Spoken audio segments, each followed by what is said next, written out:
আসসালামু আলাইকুম প্রিয় শিক্ষার্থী বন্ধুরা, এইচএসসি ব্যাচ ইতিহাস প্রথম পত্র প্রথম অধ্যায় থেকে তোমাদেরকে কয়েকটা এমসিকিউ দেবো, জাস্ট শেষ মুহূর্তে এগুলা দেখে যাবা। আমি আমার এই শিটে 100টি এমসিকিউ রাখছি, এর মধ্যে আরো ইম্পর্টেন্ট গুলো যেগুলো এগুলো তোমাদেরকে দিব। ভিডিওটা ধৈর্য সহকারে দেখো, কয়েক মিনিটের মধ্যে শেষ হয়ে যাবে। শেষ মুহূর্তে জাস্ট আমার এইগুলো দেখে যাবা।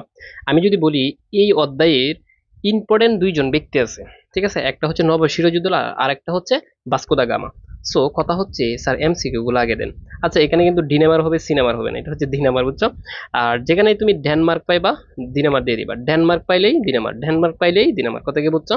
তার মানে ডেনমার্কের অধিবাসীদের বলা হয় দিনামার। বাস, কাজ শেষ। পলাশীর যুদ্ধ সংঘটিত হয় কত? 1757। 1757 সালে। আবার সালটা মনে রাখতে হবে, এবং যে তারিখটা আছে এটা মনে রাখতে হবে, 23শে জুন। 23শে জুন, বাস, কাজ শেষ। এখানে 3টা এমসিকিউ আমি তোমাকে শিখিয়ে দিলাম, কথা কি বুঝছো সবাই? আমি বলি, শেষ মুহূর্তে যাদের বই নাই, টেস্ট পেপার নাই, কিছু নাই, কোনো সমস্যা নেই, জাস্ট আমার এই শীটটা পড়লে হবে। 100টা এমসিকিউ আমি মোস্ট কমন রাখছি, এর মধ্যে আরো কিছু আমি মোস্ট ইম্পর্টেন্ট বলে দিব, ঠিক আছে?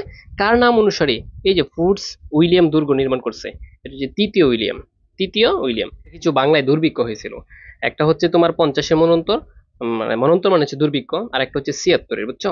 তো এই যে 1700, তুমি এখানে দেখো 1770 সালে, হ্যাঁ, দুর্ভিক্ষের পরোক্ষ ফলটা কি হয়েছিল? এটা হচ্ছে দৈত্য শাসন অবসান করছে, ঠিক আছে? এবং কোন ব্যক্তি ঘটাইছে এই নামটা মুখস্থ করে ফেলবা। হ্যাঁ, কোন ব্যক্তি ঘটাইছে এটা মুখস্থ করতে হবে। ওয়ারেন হ্যামস্ট্রিং, ঠিক আছে? জাস্ট এই দুইটা। এই যে দেখো Vasco da Gama. Vasco da Gama কি করছিল? খুব দ্রুত ভারতবর্ষ ত্যাগ করেন। কেন? কারণ হচ্ছে আরব বণিকদের কারণে। আরব বণিকরা যখন আসছে, মানে ভাস্কো দা গামা কি করছে জানো? ভাস্কো দা গামা, আমি একটু বুঝাই। এটা হচ্ছে ধরো ভারতের সীমানা, এই ভারত বয়ে বয়ে বয়ে বাংলায় আসছে, ঠিক আছে? কোথায় থেকে আসছে? ইউরোপ থেকে এবং তিনি হচ্ছে আসছে 1498 সালে। 1498 সালে আইছে। আচ্ছা, যাই হোক, এখন কথা হচ্ছে তুমি যেগুলো এমসিকিউ একটু চালু করে দেখবে। এই যে দেখো, এই যে নবাব যে ছিল, নবাব সিরাজউদ্দৌলা, এই সিরাজউদ্দৌলার সময়ে কার দস্তকের, হ্যাঁ, অপব্যবহার করেন? এটা হচ্ছে ইংরেজরা, ঠিক আছে? ইংরেজরা। এরপরে বাংলায় এই ফিরিঙ্গি নামে পরিচিত হচ্ছে ইংরেজরা। কি নামে? ফিরিঙ্গি নামে পরিচিত ইংরেজরা। এরপর আমি যদি তোমাকে বলি, এই এমসিকিউটা তোমাকে দেখতে হবে, ঠিক আছে? 1751 খ্রিস্টাব্দে বাৎসরিক কত টাকা খাজনার বিনিময়ে ইংরেজরা কি করছিল? এই যে এখান থেকে দেখো, ইংরেজরা বাংলার, হ্যাঁ, অবাধ বাণিজ্য সুযোগ পান, এটা হচ্ছে 3000। কত? 3000। এই যে এটা মনে রাখতে হবে প্রিয় শিক্ষার্থী, তোমরা এক পৃষ্ঠা শেষ। এরপর অপর পৃষ্ঠা থেকে আমি দাগিয়ে রাখছি যেগুলো তোমাকে পড়তেই হবে। আমি বলেছিলাম, দেখো, পলাশীর যুদ্ধ কোন নদীর তীরে হয়েছিল? ভাগীরথী। এই যে দেখছো এটা, পলাশীর যুদ্ধ হয়েছিল কি? ভাগীরথী। এরপরে আমি যদি বলি তোমাকে যে মীর কাসিম কত খ্রিস্টাব্দে, হুম, এই যে দেখো, মসন্দে বসে, এটা হচ্ছে 1760। এরপরে এই দিকে একটু আসো, ইংরেজরা কত সালে ভারতে আসে? হ্যাঁ, 1600। ইংরেজরা কি? আচ্ছা, এই পলাশীর যুদ্ধে নবাব নবাব মানে পরাজয় হয়েছে কিসের মির্জাফরের কারণে না, মির্জাফরের বিশ্বাসঘাতকতার কারণে। হ্যাঁ, মির্জাফরকে বিশ্বাস করছে, আর তাই নবাব সিরাজউদ্দৌলা কি করছে? ব্যর্থ হয়েছে, কথা কি বলছো? এরপরে দেখো, এই যে তোমাকে আমি যদি বলি নবাব সিরাজউদ্দৌলার কালার নাম কি? বলতে পারবে কেউ? কি বেগম না? এখানে কিন্তু উত্তরটা ভুল আছে, ঠিক আছে? এটা আমি সঠিক করে দিচ্ছি, হ্যাঁ, উত্তর হচ্ছে এটা। বাস। এরপর আমি যদি বলি বক্সারের যুদ্ধ হয় কত সালে? 1764 সালে। আর 76-এর মনন্তর হচ্ছে কত? 1770। 76-এর মনন্তর 1770। আচ্ছা, এরপরে দেখো, এই যে জলপথ আবিষ্কার করছে ভাস্কো দা গামা, এই যে ইউরোপ থেকে, তুমি এখান থেকে দেখো, ইউরোপ থেকে ভারতে আসার জলপথ আবিষ্কার করছে ভাস্কো দা গামা। আর ভাস্কো দা গামা কবে আসছে?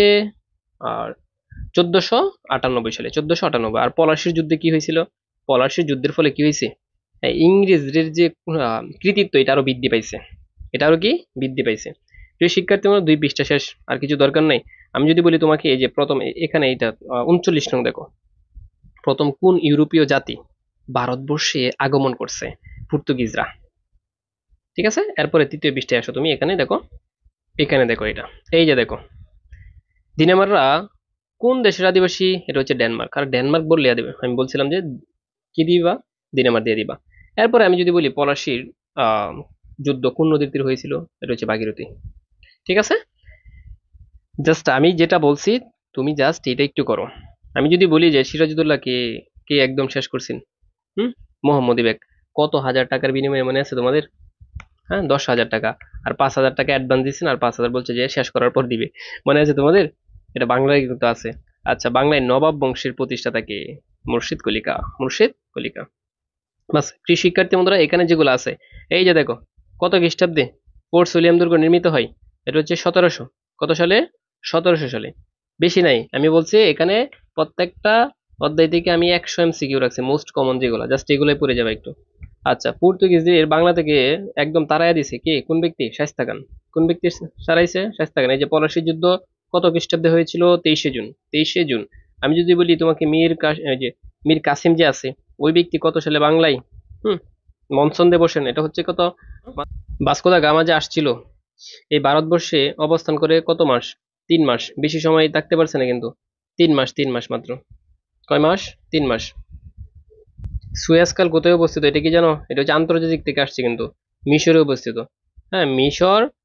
মিশর আর হচ্ছে মানে এই যে আরব, আরব দেশ, সৌদি আরব। সৌদি আরবের পাশে এসে কোনটা? এই হচ্ছে সুয়েজ খাল। সবচেয়ে মজার বিষয় হচ্ছে এই পর্তুগিজদের দ্বারা প্রচলিত দেশে কোন ফল বেশি পরিচিত পেয়েছে? জলপাই। জলপাই তো সবাই খাইছে, ঠিক না? এই জলপাই। ঠিক আছে। প্রিয় শিক্ষার্থী বন্ধুরা, এই অধ্যায় থেকে মানে প্রথম অধ্যায় থেকে মাত্র তোমার আমার এই শীটে মোস্ট কমন 100 এমসিকিউ আছে, যেগুলো তোমার বেশি সময় লাগবে না পড়লে। ঠিক আছে, মাত্র কয়েকটা অধ্যায়। আর কয়েকটা অধ্যায় থেকে এখন আমি তোমাদেরকে কিছু সৃজনশীল দিব সরাসরি উত্তর সহ। এই অধ্যায় থেকে মাত্র আমি আমার সাজেশনে 10টা সৃজনশীল রাখছি, জাস্ট এই 10টা সৃজনশীল শেষ মুহূর্তে একটু দেখে যাও। ঠিক আছে, আমি কোনো পরীক্ষাতে বলি না কমন পড়ে, তুমি একটু দেখে যাও। ঠিক আছে, এই যে দেখো 1 নং। 1 নং এখানে আছে। এটা হচ্ছে 1 নং এর। বাস কাজ শেষ। এরপরে দেখো, এরপরে এই যে 2 নং সৃজনশীল, এটা দেখো, এই যে 2 নং। এই যে 2 নং সৃজনশীলটা এখানে এখানে এখানে বলছে যে ক্লাইভ কখন দ্বিতীয়বার বাংলায় আসেন? কত? কত সালে? 1765 সালে আসছিল। এই যে উত্তর এটা। বাস, এই শিটে জাস্ট আমার এখানে 10টা সৃজনশীল আছে, জাস্ট একটু দেখে যাও তুমি। অলরেডি যারা যারা অলরেডি আমার পিডিএফ সাজেশন নিয়েছো, এমসিকিউ প্লাস ইকিউ আমি গ্রুপে দিয়ে দিয়েছি। যারা নিতে চাও শেষ মুহূর্তে জাস্ট এই নাম্বারে হোয়াটসঅ্যাপ করতে পারো যে স্যার আমি হচ্ছে যতগুলো পরীক্ষা বাকি আছে এমসিকিউ সিকিউ সকল বিষয়ের, সায়েন্স আর্টস কমার্সের, মানে সবার সাজেশন পাবা মাত্র 310 টাকায়। ঠিক আছে।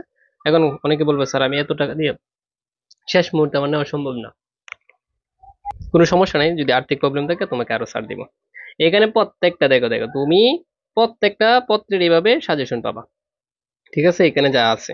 কথা কি বুঝছো? দেখা হবে তোমাদের সাথে অন্য একটা ভিডিওতে।